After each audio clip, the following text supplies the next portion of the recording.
What just happened in Formula One feels like one of those moments where the sport stops in its tracks. Reports are flying around that Charles Leclerc may have admitted Ferrari deliberately interfered with Lewis Hamilton's car setup during the Baku weekend. Now, I want to be clear with you right away. Mainstream outlets confirm the team order mess and Hamilton's apology, but these claims of outright sabotage come from sources that are being debated. Still, the fact that they've gained so much attention says a lot about how fragile Ferrari's internal politics look right now. Think about it. Instead of just a bad strategy call or an engineering mistake, the allegation is that Ferrari intentionally destabilized Hamilton's car, not to beat Red Bull, but to protect Leclerc's position as their golden boy.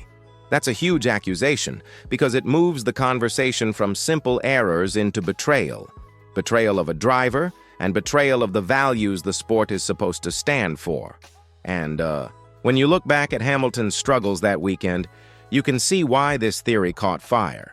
He was off the pace in ways that didn't line up with his usual performance, and people started asking questions. Here's what makes this story so gripping.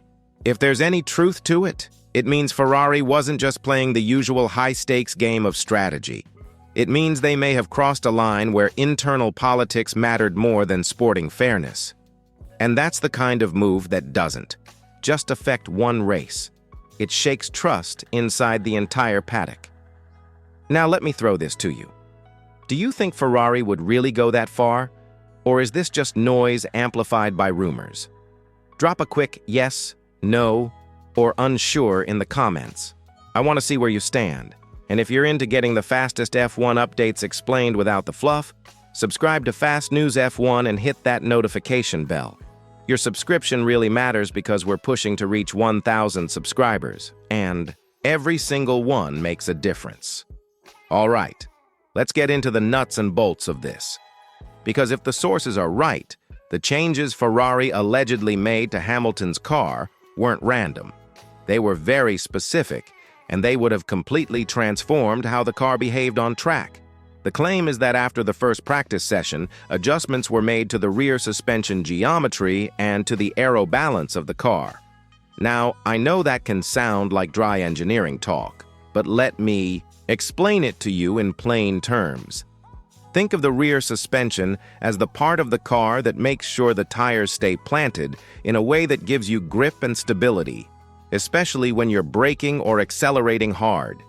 If that's messed with even slightly, the car can feel unpredictable, almost like it has a mind of its own. Now combine that with changes to the aero balance. That's how the air flows over the car, giving it either stability or instability depending on how it's tuned. If those two things are thrown off together, you've got a car that feels like it's fighting you at every corner exit.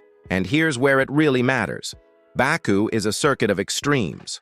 On one hand, you've got those insanely long straights where you want low downforce and top speed. But then you hit the castle section, those 90-degree corners, where you desperately need mechanical grip. If your rear suspension isn't cooperating, your rear tires start overheating quickly. You lose traction, you can't put the power down properly, and every time you try to push, the car slides just a little too much. Over a race distance, that kills your tire life and makes you a sitting duck. So if you're wondering why Hamilton looked like he was battling a car that just wouldn't behave in Baku, this theory gives a technical explanation that actually makes sense. But again, let's not forget. This is what sources allege. The official line always pointed to safety tweaks and engineering adjustments. Which one do you believe?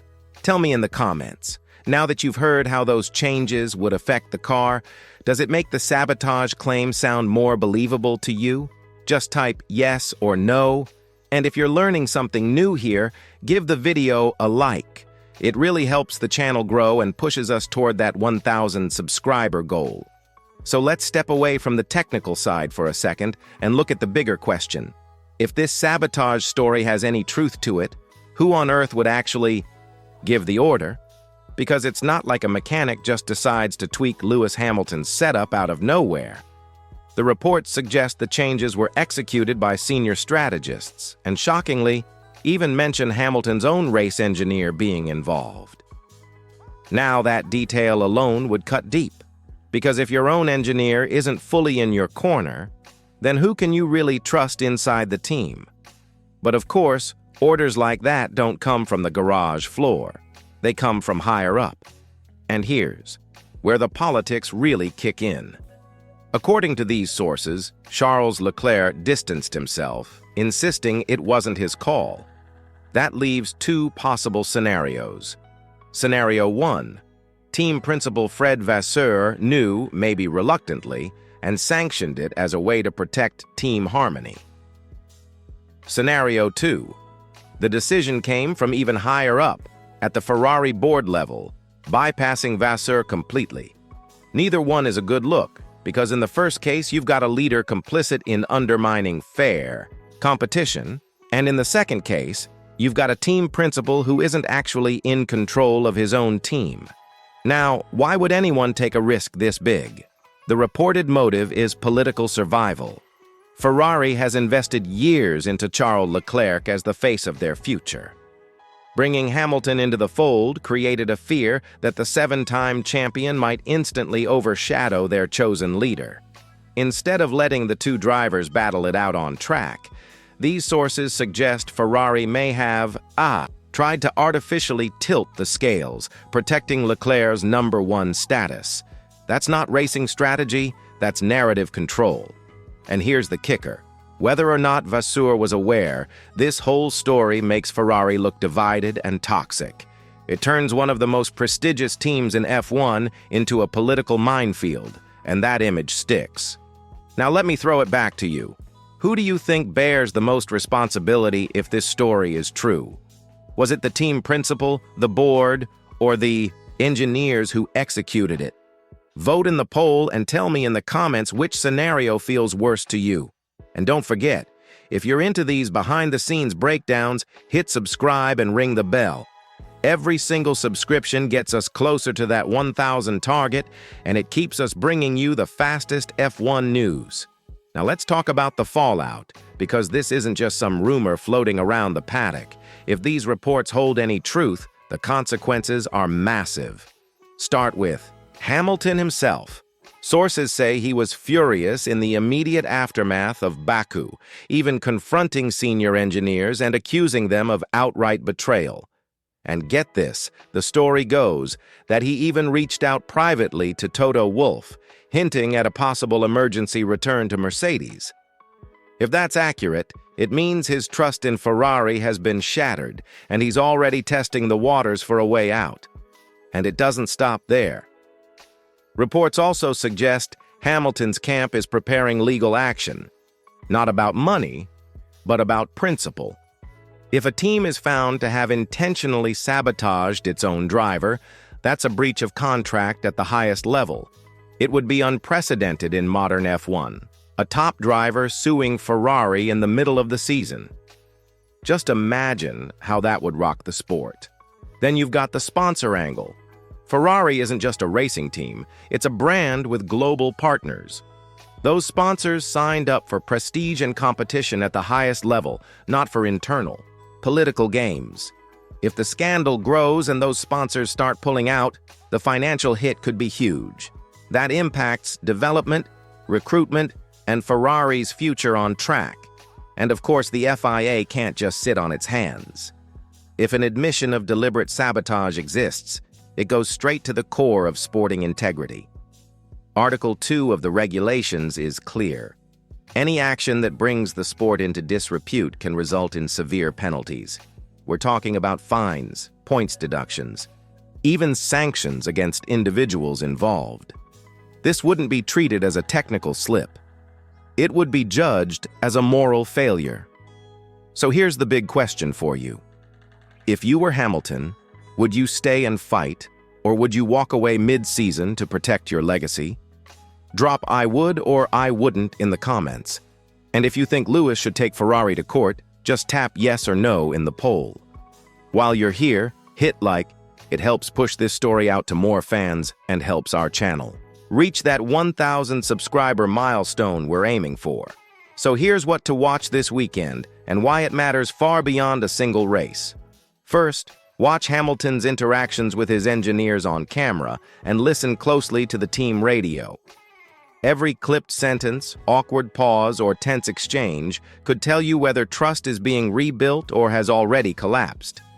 Second, look for any official FIA statements or investigations, because the regulator's wording and the speed of their response will show whether this becomes a formal sporting probe with penalties or stays primarily a reputational crisis. And third, keep an eye on sponsors and commercial partners and how they react in public. Their statements, pauses, or quiet withdrawals will reveal how fragile Ferrari's brand position really is. As you follow those three signals, keep two bigger points in mind. 1. A lot of the most dramatic claims right now come from sources and alleged admissions and need independent verification.